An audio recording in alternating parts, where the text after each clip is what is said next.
I got calls that he was in the airport, right? Okay. I mean, imagine that All shit, right, right? I like that. I would know when you land. He was in the Ritz-Carlton, from what I hear. Mm-hmm. And it didn't go well for him because he didn't do protocol-wise. Well, when you go to Houston, there's certain protocols that, quote unquote celebrities checking in and things like that. I feel like a lot of people, when you go to Make that Houston, white boy check in. Why the to check in, Mr. Prince? Mob ties? I agree. Nah, homie, take them restrictions and protocols off here. We don't owe y'all nothing. Maybe we need to change the word for the youngsters. The checking in part, is they seem to get hung up on that word, checking in. What's the word, OG? What's the word? Maybe we may want to tell them they need to get connected. With Big U recently getting scooped up and slapped with a RICO case, it's got a lot of folks in the hip-hop world sweating, especially some of the bigger names. One of those names that's supposedly scrambling right now is J. Prince, and when you break it down, it's not hard to see why. In hip-hop, sometimes you have to speak a special language to those that don't understand a certain language. See, one of the reasons Big U is behind bars is because of what a lot of people now call glorified extortion in the game, aka checking in. Eugene Henley Jr., a career criminal known as Big U, who used his contacts and leadership role in the Crips criminal street gang, the entertainment industry, to further his own criminal enterprise. An enterprise engaged in murder, extortion, robbery, human COVID fraud, and other felonies. That whole idea where artists have to report to certain people when they touch down in different cities for protection. And guess who's been known for that same exact thing? J. Prince. In fact, some people say he's basically the Big U of Houston. Even crazier, there are whispers that J. Prince might have actually been Big U's mentor, meaning if Big U's in trouble, J. Prince could be in even deeper water. J. Prince has actually bragged in the past about creating the whole checking in culture way back before RICO laws were even being used against hip-hop figures. The first time that I heard the word checking in, it was in relationship to Houston. In terms of Houston. Yeah, I'm gonna have to take the blame for that. But now that law enforcement is actually cracking down on this stuff, he's been switching up his tone, backpedaling on what used to be bold claims. Is there supposed to be a certain protocol for people to check in? No, all these different people want to insinuate like we extorting people. They have to check in. Man, that ain't no money in that. I wouldn't have. I got more money than I could spend. But the thing is, that switch up might be coming a little too late, because just like Big U is being looked at sideways in connection to Nipsey Hussle's death, there's been a lot of speculation around J. Prince and the tragic death of Takeoff. And now that feds are watching closely, folks are saying J. Prince might be next in line to feel the heat. Let's break it down even further. So years ago, J. Prince founded Rap-A-Lot Records, which at one point was a powerhouse in the Houston music scene. We're talking about a label that had legends like Bun B, Pimp C, Z-Ro, even Juvenile linked to it at different points. Basically, if you were hot in the South, especially in Houston, chances are you had some kind of connection to J. Prince or his label. But fast forward a decade or so, and the label has kind of fizzled out. There haven't been any real hits, no big breakout artists, nothing moving the culture like it once did. It's been dry for a while. So naturally, people start asking the obvious question. If Rap-A-Lot isn't producing any hits anymore, where's the money coming from? According to multiple sources and whispers around the industry, the answer might be extortion. Allegedly, J. Prince and his crew have been running a long-standing play, extorting artists who come through Houston under the guise of checking in. It's the same kind of pressure that Big U was accused of in LA, Jay-Z. And when you start connecting the dots, a pattern starts to emerge. Take, for example, that story involving Jay-Z. J. Prince once admitted that during a time of tension between him and Hov, he somehow knew exactly when Jay-Z was landing in Houston. I got calls that he was in the airport, right? Okay. I mean, imagine that. I like that. I would know when you land. And because Jay reportedly didn't check in, things didn't go so smooth for him at his hotel. That's not normal behavior for someone who's just running a record label. He was in the Ritz-Carlton, from what I hear. And it didn't go well for him because he didn't do protocol. Then you've got the NBA YoungBoy situation, which really had people raising eyebrows. A group of people broke into YoungBoy's house and stole a bunch of stuff, but it wasn't your usual smash and grab. These guys seemed to know exactly what they were looking for. They knew where the keys to his cars were, where the umbrellas were, the layout of the spot. It was too precise to be random. And YoungBoy taking his hey, YB crib. We coming for all that shit on the guys. We taking everything. They even filmed the whole thing, flexing like it was a win. But according to YoungBoy, all they actually got away with were his cameraman's Gucci flip-flops and a few stray bills. Nothing major. Damn, oh my cameraman slippers, man. You could have got way more money if you would have just came in and me filed up. Don't throw the brick. I ain't even hit the car. What made it even weirder was that after the robbery, the same guys tried to extort YoungBoy for $30,000 to get his stuff back. He wasn't having it. Instead of paying up, he hopped on Instagram and basically told them to drop their location. But then, just like that, the burglars vanished from the internet. And here comes Jay Prince, swooping in like some kind of self-appointed hero. He publicly claimed that he got YoungBoy's stuff back and wanted to make it right. The little homie YoungBoy place got broke into. You know, I got a call about it. And the little homies that went into this place want to make that right. I got your keys to your Rolls Royce. I got your keys to your McLaren. You know, all that they took. All good, waiting on you. On paper, that might sound noble, but to a lot of fans, and apparently to YoungBoy himself, it felt off. Like, why would he be the one returning the stolen items? The whole thing felt more like a setup than a save. I felt it was odd. Him and YoungBoy got into it for a quick second. And from that situation, that was an attempt at extortion. YoungBoy clearly wasn't buying it either. He publicly told Jay Prince to mind his business, and that right there spoke volumes. It was almost like YoungBoy saw through the whole thing. Basically, when people talk about this whole checking in thing, especially when it comes to certain cities like Houston or LA, they're really talking about a protection scheme. Plain and simple. It's not just about respect or showing love, like some of these guys like to claim. It's deeper than that. It's like an old school mob tactic. The kind where someone comes up to you like, hey, you want to move around here safely? Cool, just pay up, whether in money, clout, appearances, or allegiance, and we'll make sure nothing bad happens to you. That's protection with a hint of threat behind it. Take NBA YoungBoy, for example. It seems like he wasn't trying to play that game.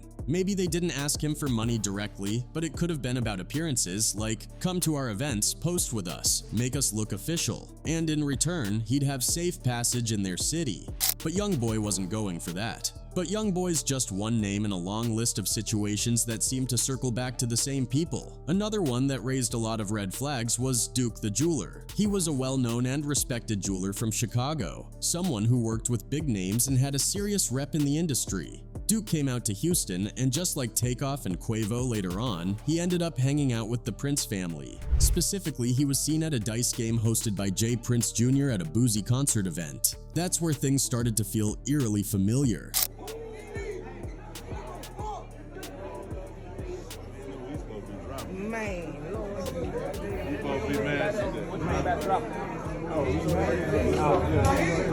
From the outside, Duke looked comfortable. He was dolo, no security, no crew, just him, trusting that since he was tapped in with Rap-A-Lot, everything would be smooth. And it looked smooth at first. He was winning big at the dice game, flashing stacks of cash, feeling the vibe. But when you look at the crowd around him, it didn't exactly look like the type of environment where you'd want to be flaunting that kind of money, especially if you were by yourself. Then, tragedy struck. After the game, while Duke was heading back to his car, someone pulled up on him, robbed him for his jewelry, and shot him dead. It's the same chilling pattern. Someone visits Houston, connects with certain people, gets told they're good, and ends up dead. And once again, it happens after linking with Jay Prince Jr. and his circle. Takeoff, that brings us straight to Takeoff. Takeoff was in Houston chilling with Quavo and the Prince family. They were at a birthday party and everything seemed calm. You'd think being with the Mob Ties crew meant you were safe. After all, their whole brand is built on the idea that they run the city, that if you're with them, nothing bad can happen. But as we've seen, that protection comes with a lot of question marks. Later that night, the energy shifted. A dice game broke out in front of a bowling alley, and from there, things started going south. There were about 40 people standing around watching. The tension in the air was thick, and nobody really knows what exactly sparked it. But all of a sudden, shots rang out, and right in the middle of all that chaos, Takeoff got hit. Hey, let go.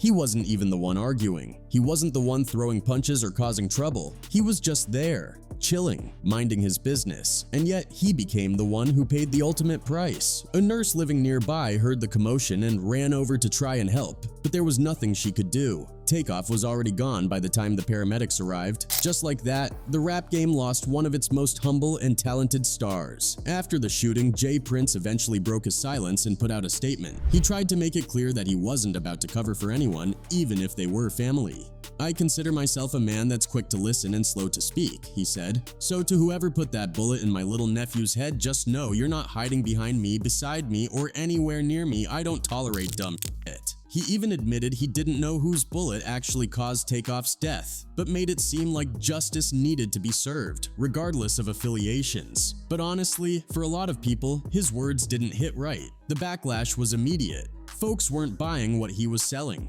People on social media and in hip-hop circles felt like his statement was just damage control.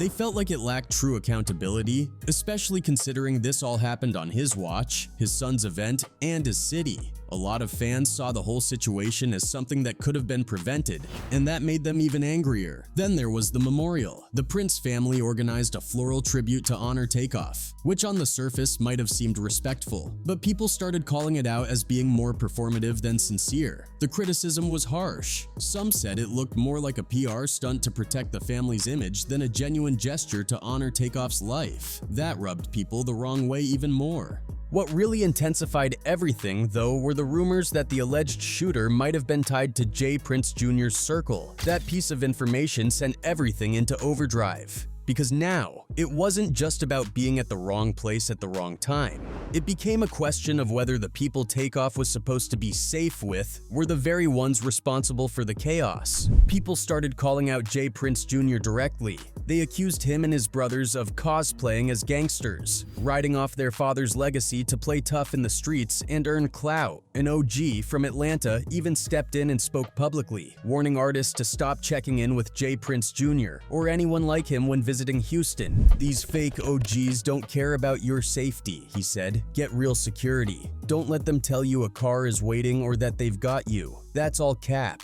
That's how you end up like Takeoff, dead over some nonsense that could have been avoided." And he wasn't alone. A lot of people in the industry started echoing the same message. Checking in might have started as a way to stay safe, but now it's looking more like a setup. Then came that interview, the one where J. Prince and his sons sat down to talk about the whole situation. Instead of calming the fire, it did the opposite. They made a few comments that fans took as low-key threats or shade directed toward other members of the Migos, especially Offset. Some people interpreted it as them wishing harm, or at the very least trying to stir more tension. The backlash was instant. The internet exploded with criticism. Fans dragged them for being insensitive and tone-deaf, and some even said they were weaponizing grief to protect their own reputation. On top of everything already surrounding J. Prince, there's another layer that's just as alarming: his history of public intimidation and low-key threats. This isn't just street gossip either. There are actual examples of him stepping into drama and flexing his power in ways that made even the biggest names in the industry pause. One of the most infamous examples happened when rumors surfaced that Diddy had slapped Drake during a heated confrontation outside a club. Now, most artists in Drake's position might have handled that through lawyers, management, or just kept quiet and let the media spin the story. But not when you've got J. Prince in your corner. J. Prince didn't just respond. He issued what he called a courtesy call, but it was anything but courteous. In a recorded message, he said straight up, "These dudes are awakening a sleeping giant. Drake is family, and the weakish from Puffy and Suge is on my radar. First of all, Puffy feeling like he can put hands on my family opens the doors for his family to be touched. You reap what you sow. But if any of you clowns cross me or my family, bad news." And if you're wondering why someone as powerful as Diddy didn't clap back, Bun B, who who's known J. Prince for decades, broke it down perfectly in an interview. Bun said, "I think a lot of people look at it as he's threatening people and this and that, but it's just statements. If you're wrong, make the situation right. Everybody feels like there's going to be some violence, but I don't see it going that far." Basically, Bun was saying that when J. Prince speaks, folks listen. It's not always about violence, but the potential is enough to make people rethink their next move. Fast forward to 2021. And J. Prince made headlines again, this time not over beef, but over peace. He played the middleman in bringing Drake and Kanye West together after years of public shots, sneak disses, and real tension. The scene was surreal. Kanye, who rarely backs down from anything, was standing beside J. Prince, reading a message asking Drake to squash the beef and come together for a benefit concert. This is Jay and J. Prince. I'm making this video to address the ongoing back and forth between myself and Drake. Both me and Drake have taken shots at each other, and it's time to put it to rest. Now, let's be real. Kanye didn't look too thrilled in that moment. In fact, he looked nervous, stiff, like he was doing it because he had to, not because he wanted to. And that's what got people talking. Joe Budden and others in the culture started speculating that maybe that apology wasn't as voluntary as it looked, because when J. Prince makes a call, you either answer or you deal with the consequences. And Kanye knew better than to ignore that call. But Drake just not saying a word told me all I needed to know about this appearance and what it is and what it meant. J. Prince is there with his hands folded, not even making sure that you reading the right stuff. There ain't a worry in the Just world. me standing You might as here well go make some coffee. Then came the situation with Megan Thee Stallion. When Megan was trying to break free from her first record deal with 1501 Certified Entertainment, run by Carl Crawford, things got ugly fast. Megan accused the label of blocking her music releases and trying to control her career. And that's when J. Prince's name popped up again. Carl brought in J. Prince, allegedly to apply pressure and back him up. Court documents even mentioned J. Prince and described him as using strong-arm intimidation tactics. At one point, he made a statement that many interpreted as a physical threat toward Megan. And it's not just outsiders or other artists catching heat. Former Rap-A-Lot signee Yuckmouth spoke on this too during a Vlad TV interview. He said J. Prince's name still carries serious weight even decades later. Back in the day, if an artist on Rap-A-Lot stepped out of line or disrespected the label in any way, there weren't meetings or fines. They got dealt with physically. Yuckmouth didn't go into every detail, but it was enough to make you wonder how deep that intimidation really ran behind closed doors. I can't explain what happened at Rap-A-Lot, but you heard a lot. You heard a lot, like artist-wise. Artists was getting f***ed up. I ain't gonna name what artists. They was getting f***ed up. Over the years, that same energy has followed J. Prince and his sons, with people pointing out a pattern. They move like a street crew more than a music family. The vibe around their circle has been anything but clean. And now, with Big U behind bars facing a RICO case, partly for his alleged role in using the checking in system as a front for extortion, the spotlight is starting to shift hard toward J. Prince. With all these stories, patterns, and connections piling up, the streets and the industry are both watching closely. The question everybody's asking now is simple. Will J. Prince be the next one to fall?